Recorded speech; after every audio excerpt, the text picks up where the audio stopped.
మానస ప్రేక్షకులకు నమస్కారం. నా పేరు మారుతి కిరణ్. నేను ఒక మోటివేషనల్ స్పీకర్ని. ఇవాళ నేను ఎంచుకున్న విషయం ఏంటంటే అలవాట్లు. దీన్నే ఇంగ్లీష్లో హ్యాబిట్స్ అని కూడా అంటారు. ఈ అలవాట్లు మానవ జీవితాన్ని ఉన్నతంగానూ ప్రభావితం చేస్తాయి, అట్లాగే పతనావస్థ కూడాను ప్రభావితం చేస్తాయి. అయితే నేను ఎంత ప్రయత్నించినా అలవాటు అన్న పదానికి నాకు ఎక్కడ నిర్వచనం దొరకలేదు. కాబట్టి నేనే ఒక సొంత నిర్వచనాన్ని క్రియేట్ చేశాను అన్నమాట. ఆ నిర్వచనం ఏంటంటే, ఏ పనినైతే లాభ నష్టాలతో సంబంధం లేకుండా మీరు పదే పదే చేస్తారో దాన్నే అలవాటు అంటారు అని. అయితే ఈ అలవాట్లు ఎలా ఏర్పడతాయి అంటే, మన పంచేంద్రియాలు ఉన్నాయి కదా, ఈ ఇంద్రియాలు ఏం చేస్తాయంటే ముందు మనకి ఒక విషయాన్ని గురించిన కొంత సమాచారాన్ని అందిస్తాయి. ఈ సమాచారం వల్ల మనకు కొంత అవగాహన పెరుగుతుంది. ఈ అవగాహన ఒక ఆలోచనకి దారితీస్తుంది అన్నమాట. ఈ ఆలోచనే చేతలుగా మారుతుంది. ఈ చేతలు కనుక ఇలాగే కంటిన్యూ అయితే దాన్నే ఒక అలవాటు అంటారనమాట. సరే, ఈ అలవాటు మళ్ళీ మనకు ఒక దృక్పథంగా మారిపోతుంది. ఈ దృక్పథంగా మారిన తర్వాత అదే విజయానికి దారితీస్తూ ఉంటుందన్నమాట. అయితే ఇక్కడ ముఖ్యంగా మనం గమనించాల్సిన విషయం ఏంటంటే, ఏదన్నా ఒక పనిని ఒక పర్టికులర్ టైంలో 21 రోజులు కనుక చేసినట్లయితే అది అలవాటుగా మారుతుంది. నేను ఇందాక చెప్పాను కదా, అది చెడు అలవాటైనా సరే మంచి అలవాటైనా సరే. అయితే ఇంగ్లీష్లో ఒక సెంటెన్స్ ఉంది, అదేంటంటే we are what we repeatedly do అని చెప్పేసి. మనం ఏ పనినైతే కంటిన్యూస్గా చేస్తూ ఉంటామో అదే మనల్ని నిర్వచించడానికి ఉపయోగపడుతుందని చెప్పేసి. ఇంకొకటి, 99% వైఫల్యాలన్నీ కూడా, అంటే మన జీవితంలో ఎన్నో వైఫల్యాలు ఎదుర్కొంటూ ఉంటాం మనం. ఈ 99% వైఫల్యాలన్నీ కూడాను ఇది మన అలవాట్ల వల్లే వస్తాయి. అట్లాగే మరి ఈ అలవాట్లని మంచి అలవాట్లుగా మార్చుకునే ప్రక్రియలో మనం ఏం చేస్తే బాగుంటుంది అని ఇక్కడ కూడా ఒక మంచి కొటేషన్ ఉంది. ఏమీ లేదు, మీ మనసులో ఒక ఆలోచన వచ్చిందనుకోండి, చెయ్యాలి అని అనుకునే బదులు చేసేయటం మంచిది. కొటేషన్ ఏంటంటే, just do it, that's all అని చెప్పేసి. ఒకసారి డేల్ కార్నీ గారు ఒక అమెరికా ప్రెసిడెన్షియల్ ఎలక్షన్లో ప్రచారం కోసమని 2 నెలలు వెళ్ళిపోయారు. 2 నెలల తర్వాత తిరిగి చూస్తే 2 టేబుల్స్ నిండా కుప్పలుగా ఉత్తరాలు ఉన్నాయి. అంటే ఈయన సమాధానం ఇవ్వాల్సిన ఉత్తరాలు అన్నమాట. అప్పుడు ఆయన ఆలోచించాడు 2 రోజులు, ఎలా చేయాలి ఈ పనిని అని చెప్పేసి. సడన్గా ఆయన మైండ్కి ఒక ఆలోచన వచ్చింది. అంటే ఆయన అంతరాత్మ ఆయనకి చెప్పిందనమాట. ఏంటంటే, just do it, that's all అని. వెంటనే దానికి కనెక్ట్ అయిపోయి వచ్చి కూర్చున్నాడు. ప్రతి ఉత్తరం తీశాడు, దానికి రాయాల్సింది రాసేసాడు. పొద్దు నుంచి సాయంత్రం లోపల మొత్తం క్లియర్ చేశాడు. ఎలా చేయాలా అనుకుంటూ కూర్చుంటే మటుకు ఆ పని పూర్తయ్యేది కాదు. కాబట్టి ఏంటంటే, గొప్ప మంచి అలవాటు ఏంటంటే, ఏదన్నా పని చేయాలి అనుకున్నప్పుడు మొదలు పెట్టడం మంచిది. డ్రైవింగ్ చేయాలనుకుంటున్నావా, డ్రైవింగ్ సీట్లో కూర్చో. తాపి పని చేయాలనుకుంటున్నావా, తాపి పని ముట్టును పట్టుకో. ఎంతకంటే సింపుల్ ఏముంది చెప్పండి. కాబట్టి పనిని మొదలు పెట్టేయటమే బెటర్. మన వ్యక్తిత్వాన్ని నిర్దేశించేవి కూడాను మన అలవాట్లే. ఏదన్నా ఒక పని మొదలుపెట్టి ఇది కష్టం అని చెప్పి వదిలేసామనుకోండి, ఇది ఒక అలవాటుగా మారుతూ ఉంటుందన్నమాట. అంటే ఏదో ఒక పనిని మొదలు పెడతాము, ఇది కష్టం అనుకొని వదిలేస్తాము, మళ్ళీ ఇంకో పని చేయాలనిపిస్తుంది, మళ్ళీ కష్టం అనుకొని వదిలేస్తాం అన్నమాట. ఇది కనుక అలవాటు కనుక మారిందంటే మనిషి జీవితాలు ఎదగటం కష్టం. ఇక్కడ నేను మంచి ఉదాహరణ చెప్పడానికి ప్రయత్నిస్తాను.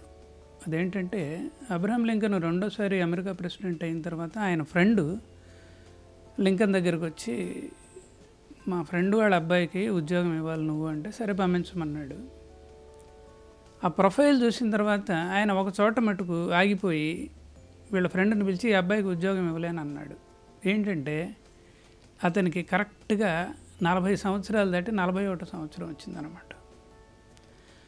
అప్పటికే 8 ఉద్యోగాలు చేసి మానేశాడు. వెంటనే వాళ్ళ ఫ్రెండ్ని పిలిచి చెప్పాడు, ఏంటంటే 40 ఏళ్ళు వచ్చేటప్పటికి మనిషికి శరీరము మెదడు మొరాయించే వయసు వస్తుంది. కాబట్టి ఒక అలవాటు పడిపోయాడు. ఏంటంటే ఉద్యోగంలో చేరటము అది కష్టం అనుకొని మానేయటము. కాబట్టి 40 ఏళ్ళు దాటినాయి కాబట్టి నేను వీటికి ఉద్యోగం ఇవ్వలేను అని చెప్పేశాడు. ఇలాగే మన బాల్యంలో కూడా 80% అలవాట్లన్నీ కూడాను అది బాల్యంలో ఏర్పరచబడినవి అన్నమాట. మీరు ఒకసారి కళ్ళు మూసుకొని ఆలోచించండి. 18 ఏళ్ల లోపలే మీకు అయితే ఆలోచనలు ఉంటాయో, ఏదైతే అలవాట్లు ఉంటాయో 80% అలవాట్లన్నీ కూడా మీ జీవితాన్ని నిర్దేశిస్తాయి అన్నమాట. అయితే ఇక్కడే తల్లిదండ్రులు కానీ గురువులు కానీ మంచి అలవాట్లని పిల్లలకి నేర్పించడం మొదలుపెట్టాలి. నా జీవితంలో నిజంగా జరిగిన ఒక అద్భుతమైన సంఘటన ఈరోజు నన్ను నిలబెట్టింది. మేము ముందు కూర్చోబెట్టడానికి కూడాను ఆ సంఘటనే కారణం. 5వ తరగతి చదువుతున్నప్పుడు మా హెడ్ మాస్టర్ గారు ఉన్నారు, హజరత్ అలీ మాస్టర్ గారు అని. ఒకరోజు చెప్పాడు పిల్లలందరికీ, అరే మీ అందరికీ 3 వారాలు టైం ఇస్తున్నాను. ఆ 3 వారాల్లో మీరు చేయాల్సింది ఏంటంటే తెలుగు వాచకంలోని పద్యాలన్నీ ఒక చోట రాసుకురావాలి అని. అందరూ సరే అన్నారు, ఇంటికి వెళ్ళిపోయారు. మరి ఎంతమంది గుర్తుపెట్టుకున్నారో లేదో తెలియదు, కానీ నేను మటుకు కరెక్ట్గా ఆ రోజుకి అన్ని పద్యాలు ఒక 38 పేజీల్లో రాసుకొచ్చాను. ఆయన క్లాస్ రూమ్లోకి రాగానే అడిగారు, ఎవరు రాసుకొచ్చారా అని చెప్పేసి. నా ఒక్కడి చెయ్యే లేచింది. ఆయన ఆశ్చర్యంగా నా నోట్స్ చూసి, ఇవాళ నీకు ఒక్కడికే పాఠం చెబుతా, మిగతా వాళ్ళందరూ వెళ్ళి హ్యాండ్లో నిలబడాలని అన్నారు. వాళ్ళందరూ వెళ్ళి హ్యాండ్లో నిలబడ్డారు. ఆ రోజు నాకు ఒక్కడికే పాఠం చెప్పాడండి మా హెడ్ మాస్టర్ గారు. అప్పుడు అనిపించింది, నిజంగా కనుక అనుకున్న పనిని అనుకున్న టైంలో కనుక చేయగలిగితే అద్భుతమైన ప్రశంస వచ్చేస్తుంది మనకి. కాబట్టి అదే మనల్ని ఇతరులకి తేడాగా చూపెడుతుంది అని చెప్పేసి అప్పటి నుంచి ప్రతి విషయంలో కూడాను వీలైనంత వరకు ముందు ఉండటానికి నేను ప్రయత్నిస్తున్నాను అనమాట. అదే నన్ను నిలబెట్టింది, అంటే నా వ్యక్తిత్వంలో గొప్ప మార్పును తీసుకొచ్చింది. ఇకపోతే కొంతమందికి కొన్ని విచిత్రమైన అలవాట్లు ఉంటాయి. ఒక వ్యక్తి ఉన్నాడు, అతని పేరు ఏంటంటే గెరాన్ డైన్ బ్రూక్స్ అని చెప్పేసి. ఆయన కూడా గొప్ప సైకాలజిస్టే.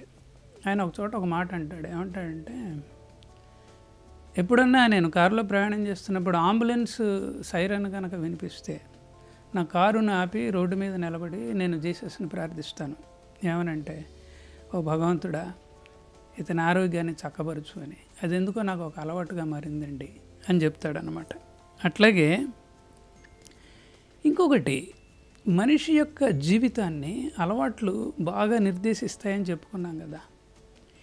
ఈ అలవాట్లని అన్ని అలవాట్లని ఒక చోట రాశిభూతంగా పోసేసి దాన్ని 2గా విభజిస్తే మనకి 2 ముఖ్యమైన విషయాలు బయటకు వస్తాయి. ఏంటంటే, మనిషి జీవితాన్ని ప్రభావితం చేసేవి. అదేంటంటే, ఒకటి రాగము, ఒకటి ద్వేషం. ప్రేమించండి, భర్త భార్యను ప్రేమించవచ్చు, భార్య భర్తను ప్రేమించవచ్చు, అట్లాగే పిల్లల్ని కూడా ప్రేమించవచ్చు, ఏదైనా ప్రేమించవచ్చు, మిత్రుని కూడా ప్రేమించవచ్చు, బంధువులు ప్రేమించవచ్చు, ఎవరినైనా ప్రేమించవచ్చు. కానీ అది ఒక స్థాయి వరకు ఉండాలన్నమాట. ఆ ప్రేమ కనుక ఒక స్థాయికి మించితే రాగం అవుతుంది, అదే దుఃఖానికి హేతం అవుతుంది. అట్లాగే ప్రతిదానికి కొంతమంది ఇతరుల్ని ద్వేషించడం మొదలు పెడతారు. అలా ద్వేషించడం మొదలుపెట్టడం కూడాను మన పతనావస్థకు దారితీస్తుంది. కాబట్టి జీవితంలో ముఖ్యంగా మనం గుర్తుపెట్టుకోవాల్సింది ఏంటంటే, మన యొక్క భవిష్యత్తుని, మన జీవితాన్ని ప్రభావితం చేసేవి 2 విషయాలు, ఒకటి రాగము, ఒకటి ద్వేషం అన్నమాట. అయితే ఒక్కొక్కసారి ద్వేషం కూడాను కోపంగా కూడా మారుతూ ఉంటుంది. ఈ కోపాన్ని కూడాను మనం నియంత్రించుకోవాలి. ఎందుకంటే ప్రతి చిన్నదానికి కోపం తెచ్చుకోవడం చాలామందికి అలవాటు. ఇది చాలా మధ్యతరగతి కుటుంబాల్లో మనం చూస్తూ ఉంటాం అన్నమాట. ఇప్పుడు నేను చెప్తూ ఉంటే మీకు డౌట్ రావచ్చు, అసలు ఈ కోపాన్ని ఎలా కంట్రోల్ చేసుకోవాలని చెప్పేసి. చాలా సింపుల్ అండి. కాకపోతే ఏంటంటే ఒక 21 రోజులు ఇందాక చెప్పాను కదా, అలా ప్రాక్టీస్ చేయాలి.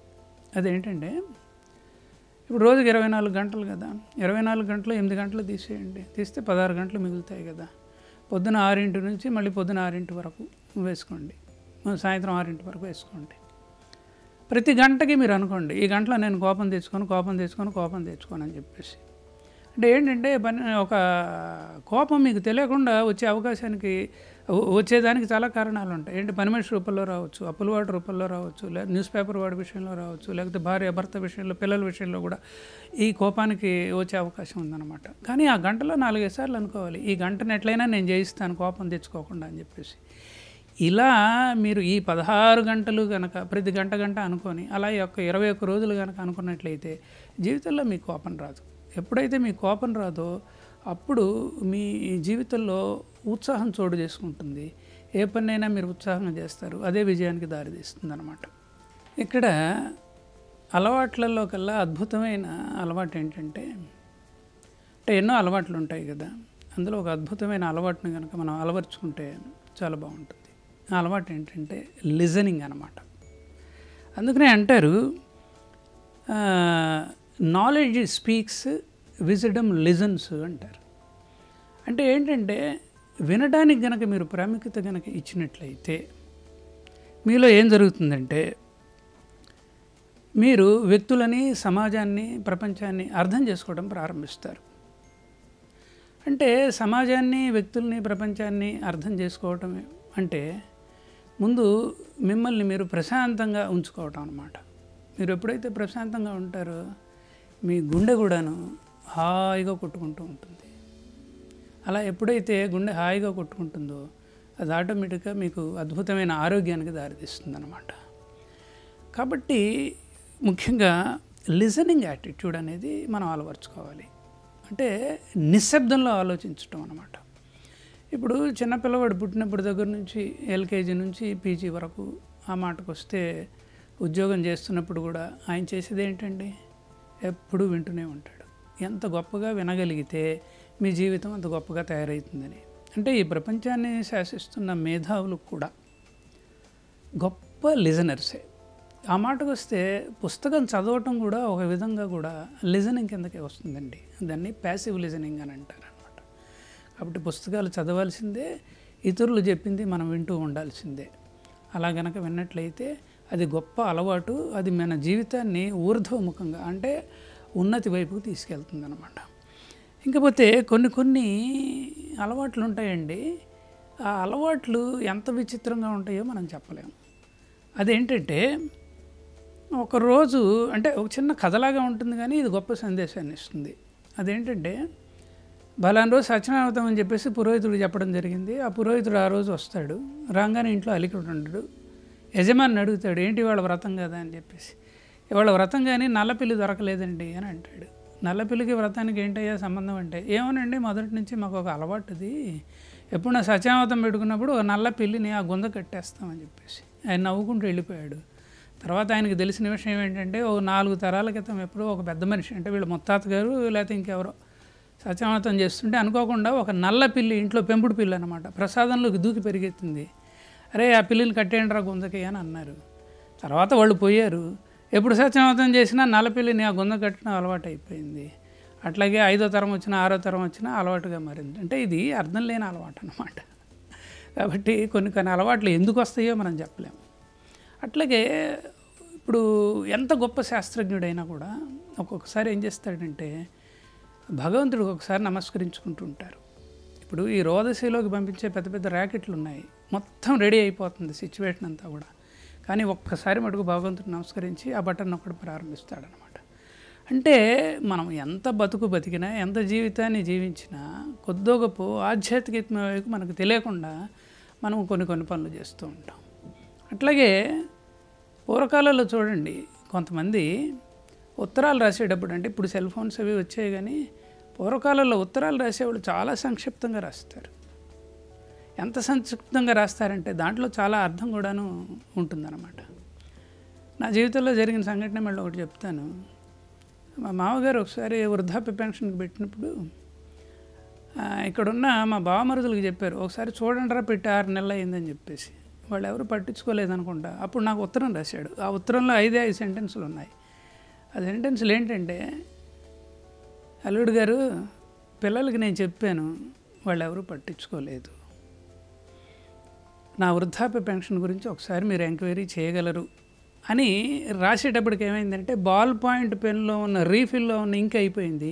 గట్టిగా రాయడానికి ప్రయత్నించాడు, కానీ అక్కడ మళ్ళీ ఇంకు పెన్నుతో మొదలుపెట్టాడు. చివరి వాక్యం ఏంటంటే, చూశారు కదా ఈ పెన్ను కూడాను ఈ వయసులో నా మాట వింటలేదు, మీ వల్ల ఏమన్నా అయితే చేయగలరు అని చెప్పి రాశాడు. వెంటనే నేను చెల్లించిపోయాను. 10 రోజుల్లో ఆయన పని చేసి పెట్టాను. అంటే ఒక ఉత్తరం రాయటంలో కూడాను సంక్షిప్తంగా రాయటం అనేది ఒక గొప్ప అలవాటు అనమాట. ఇప్పుడు ఉత్తరాలు రాసే అలవాటే తగ్గిపోయింది జనాల్లో. ఇంకొక విషయాన్ని ప్రస్తావిస్తాను. అదేంటంటే, కొంతమంది సంభాషణ అలా జరుపుతూ ఉన్నప్పుడు ఇతరులు చెప్పింది ఒక్కోసారి ఒప్పేసుకుంటారన్నమాట. వాళ్ళు ఎందుకు ఒప్పేసుకుంటారంటే, ఈ సంభాషణ కాస్త వాదనలో దిగుతున్నది, ఈ వాదనలో దిగితే ఎడిపోతుందో తెలియదు, ఎందుకైనా మంచిది ఒప్పేసుకోవడం బెటర్ అని చెప్పేసి వాళ్ళు ఒప్పేసుకుంటారు. నిజమేనండి, మీరు చెప్పింది కరెక్టే సార్, నేను కాదంటలేదు కదా, చాలా బాగా చెప్పారు మీరు, కరెక్ట్ అని చెప్పేసి వాళ్ళు తప్పించేసుకుంటారు. ఒకసారి అడిగితే ఒక పెద్ద మనిషి ఏమన్నా అంటే, నిజంగా కనుక ఒక వాదన నుంచి మన ఆరోగ్యాన్ని మన మనసుని కాపాడుకోవాలంటే దాని నుంచి తప్పించుకోవడం ఒకటే మార్గమయ్యా, ఊరికనే వార్గు చేస్తే ఒక్కోసారి పాపం మంచివాడు కూడా శత్రువుగా మారిపోతాడు అని చెప్పాడు. నాకు అనిపించింది నిజమే కదా అని చెప్పేసి. అట్లాగే ఇంకొక అలవాటు, ఇది తరచుగా చూస్తూ ఉంటాం, కొంతమంది వేరే వాళ్ళు లేకుండా ఏ పనులు చేయలేరు.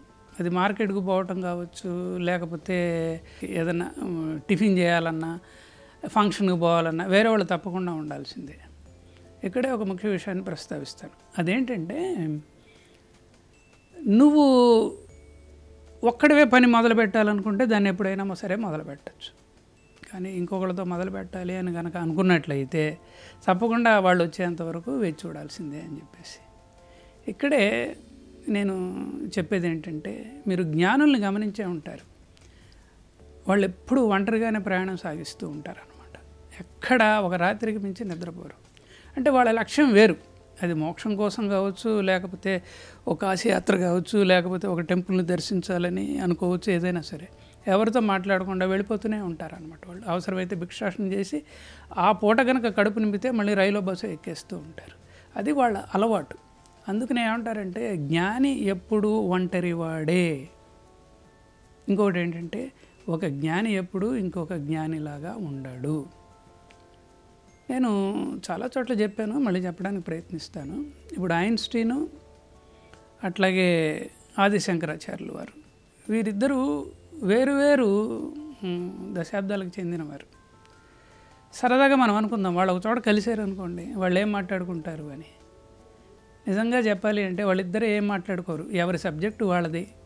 వాళ్ళిద్దరికి మటుకు ఒక విషయం తెలుసు, అవతల వాడు జ్ఞాని అని చెప్పేసి చిరునవ్వుతో నమస్కారం పెట్టుకొని వెళ్ళిపోతారనమాట. అంటే జ్ఞాని ప్రయాణం ఎప్పుడూ ఒంటరిగానే ఉంటుంది. నిజ జీవితంలో కూడా మనం చూస్తూనే ఉంటాం, ఏదో సాధించాలి అని అనుకున్న వాళ్ళు నిశ్శబ్దంగా కష్టపడుతూ ఉంటారు, ఎవ్వరితో వాళ్ళు పట్టించుకోరు అన్నమాట. ఇక్కడ మనం ఇంకొక విషయాన్ని కూడా గమనించాలి. అదేంటంటే, the difference between immature and mature is their habits only అని చెప్పేసి. ఎందుకంటే కొన్ని అలవాట్లని వాళ్ళు జీవితాంతం అలా కాపాడుకుంటూ ఉంటారన్నమాట. ఆ మంచి అలవాట్లు వాళ్ళని నిజంగా అనుకున్నది సాధించడానికి ఉపయోగపడతాయి. అయితే థామస్ ఆల్వా ఎడిసన్ దగ్గరికి వచ్చేటప్పటికి మనం ఒక ముఖ్య విషయాన్ని మాట్లాడుకోవడం ఎంతైనా మంచిది. అదేంటంటే, ఒకరోజు ప్రయోగశాలలో ఆయన పనిచేస్తూ ఉన్నప్పుడు అనుకోకుండా ప్రయోగశాలకి నిప్పు అంటుకోవడం జరిగింది. అది తెల్లవారు వరకు కాలుతూ ఉంది. తర్వాత బూడిదల కుప్పలు మిగిలిపోయాయి అన్నమాట. ఆ బూడిదల కుప్పలను చూస్తూ ఈయన అన్నట్ట, నా తప్పులన్నీ కాలిపోయాయి, ఇక నేను మళ్ళీ కొత్తగా మొదలు పెడితే మంచిది అని. పక్కనున్న వాళ్ళు అడిగాట, ఎందుకు ఇంత స్పోర్టివ్గా తీసుకోగలిగారు, కొన్ని ఏళ్ల తరబడి నిర్మించుకున్న మీ యొక్క ప్రయోగశాల కాలిపోయింది కదా అంటే, ఆయన అన్నట్ట, నా తప్పులకి మూల కారణం నా దృక్పథమే. నా దృక్పథం ఇలా ఉంది అంటే దానికి కారణం నా అలవాట్లే. కాబట్టి ఇక నుంచి నా అలవాట్లని నేను మార్చుకోవటం బెటరు అని అన్నట్ట. మేధావి కాబట్టి ఆ మాట అనగలిగాడండి. అంటే అలవాట్లు నిజంగా దృక్పథంగా మారి ఆ దృక్పథము మనల్ని, మన జీవితాన్ని నిర్దేశించడానికి తోడ్పడుతున్నది. కాబట్టి వీటిని కనుక మార్చుకుంటే మనం అనుకున్నది సాధించవచ్చు అని చెప్పేసి ఈ మేధావి నుంచి మనం నేర్చుకోవాల్సింది అదే. ఇంకొకటి ఏంటంటే సింపుల్గా చెప్పాలంటే ఇది కూడా ఒక కొటేషనే. అదేంటంటే నువ్వు ఈ పని చేయగలను అని అనుకుంటున్నావా? నిజమే. చేయలేను అని అనుకుంటున్నావా? అది నిజమే. అంటే ఏంటి? ఈ రెండిటికి నువ్వే కారణము. అంటే నీ ఆలోచనే కారణము, నీ దృక్పథమే కారణము, అట్లాగే నీ అలవాట్లే కారణము అని చెప్పేసి. అట్లాగే మంచి అలవాట్లలో ఇందాక లిజనింగ్ అని చెప్పేసి మనం చెప్పుకున్నాం కదా. ఇంకొక మంచి అలవాటు కూడా నేను చెప్పడానికి ప్రయత్నిస్తాను. అదేంటంటేనండి, early to bed and early to rise makes a man healthy, wealthy and wise. ఇది కూడాను ఒక కొటేషనే. మీరు ఎప్పుడైతే జీవితంలో ప్రతిరోజు 4-4:30కి లేద్దాం అని కనుక నిర్ణయించుకొని లేవగలిగినట్లయితే నిజంగా మీ జీవితంలో అద్భుతం జరుగుతుందండి. ఇది చాలా గొప్ప అలవాటు. ఎందుకంటే ప్రపంచాన్ని శాసిస్తున్న మేధావులు అందరూ కూడాను బద్ధకస్తుల ప్రపంచం అదమరిచి నిద్రిస్తున్నప్పుడు పొద్దున్నే లేవడానికి అలవాటు పడిన వాళ్ళే. అంటే అందరికంటే ముందు లేవడం అంటే అందరికంటే ముందు ఉండటమే. ఇది మటుకు మీరు మర్చిపోవద్దండి. మీరు కానీ మీ పిల్లలు కానీ ఈ విషయాన్ని చాలా జాగ్రత్తగా గమనించి ఎంత తొందరగా మీరు అమలు పరిస్తే మీ జీవితం అంతా అద్భుతంగా ఉంటుంది. తల్లిదండ్రులే 6-6:30కి లేచినప్పుడు పిల్లలు 4-4:30కి ఎందుకు లేస్తారండి? కాబట్టి ఈ ఒక్క మంచి అలవాటుని వాళ్ళ జీవితాల్లో ప్రవేశపెట్టండి. ఒక అద్భుతం జరుగుతుందన్నమాట. వాళ్ళు అనుకున్నది జీవితంలో ఎట్టి పరిస్థితుల్లోనైనా సాధిస్తారు. ఇంకొకటి, ఇప్పుడు మనం మేధావులు అని అనుకుంటున్నాం కదా. ఇక్కడ ఈ మేధావులకు ఉన్న గొప్ప అలవాట్లే వాళ్ళని మేధావులను చేసినాయి అని అనుకుంటున్నాం కదా. మరి వాళ్ళల్లో ఉన్న ముఖ్యమైన అంశాలు ఏంటి? అంటే వాళ్ళకున్న ముఖ్యమైన అలవాట్లు ఏంటి? వీటిని కనుక జాగ్రత్తగా పరిశీలించినట్లయితే, నెంబర్ 1, ఏ పనినైనా వాళ్ళు చాలా తొందరగా నేర్చుకుంటారండి. అంటే ప్రపంచం శూన్యంగా కనిపిస్తుంది, ఆ ఆలోచన తప్ప ఇంకేం ఆలోచన ఉండదు వాళ్ళల్లో. అట్లాగే ఇంకోటి ఏంటంటే సమస్యను కూడాను చాలా తొందరగా గుర్తిస్తారు. ఇంకొకటి, టైం మేనేజ్మెంట్ చాలా పర్ఫెక్ట్గా ఉంటుంది. అట్లాగే ఇంకొక విషయం ఏంటంటే డబ్బు విషయంలో కూడాను వాళ్ళు చాలా జాగ్రత్తగా ఖర్చు పెడతారు, అనవసరంగా ఖర్చు పెట్టరు. ఇంకొకటి ఏంటంటే వాళ్ళ యొక్క రొటీన్ని, అంటే రొటీన్లో చాలా విషయాలు ఉంటాయి కానీ చాలా పగడ్బందీగా 24 గంటలని వాళ్ళు ప్లాన్ చేసుకుంటారు. అట్లాగే వాళ్ళకి నిర్దిష్టమైన గోల్స్ కూడా ఉంటాయి. వాళ్ళ భోజన హ్యాబిట్ కూడాను చాలా అద్భుతంగా ఉంటుందన్నమాట. అట్లాగే వాళ్ళు ఎప్పుడూ కూడాను తొందరపడి కోపానికి రారు. ఏదైనా సరే నిశ్శబ్దంగా ఆలోచించడానికి అలవాటు పడి ఉంటారు. ఇటువంటి కొన్ని అలవాట్లు ఉన్నాయి కాబట్టి వాళ్ళు మేధావుల కోవలోకి చేరతారనమాట. ఆ మాటకు వస్తే ఈ ప్రపంచాన్ని శాసిస్తున్నది 20% మంది యొక్క మేధస్సే. ఆ మేధస్సుతోనే 80% మంది సామాన్యులు బతికేస్తున్నారు. దీనికి కారణం వాళ్ళు జీవితంలో ఏర్పరచుకున్న అలవాట్లు అన్నమాట. మరొక ముఖ్య విషయం చెప్పేసి నేను ముగిస్తాను. అదేంటంటే మనిషి మేధస్సుకి అతని వ్యక్తిగత జీవితానికి ఏమాత్రం పొంతన ఉండదండి. చాలామంది మేధావుల జీవితాలను పరికించండి, ప్రపంచం వాళ్ళని వేనోళ్ళ కీర్తిస్తుంది, కానీ వాళ్ళ యొక్క వాస్తవ కుటుంబ జీవితానికి వచ్చేటప్పటికి వాళ్ళు అక్కడ మైనస్ మార్కులు వస్తాయి. ఎందుకంటే వాళ్ళ ఉన్న అలవాట్లన్నీ వృత్తిలో పెడతారు తప్ప కొన్ని అలవాట్లని కుటుంబానికి కేటాయించరు. అందువలన ఏమవుతున్నదంటే చాలామంది ప్రపంచ కుబేర్లు జైలుకి వెళ్ళిన వాళ్ళే ఆత్మహత్యలు చేసుకున్న వాళ్ళే. కాబట్టి వర్క్ లైఫ్ బ్యాలెన్స్లో ఎప్పుడు కూడా మనము కుటుంబాన్ని అటుపక్క వృత్తిని కూడాను మంచి మంచి అలవాట్లతో బ్యాలెన్స్ చేసుకుంటే జీవితం అద్భుతంగా ఉంటుంది.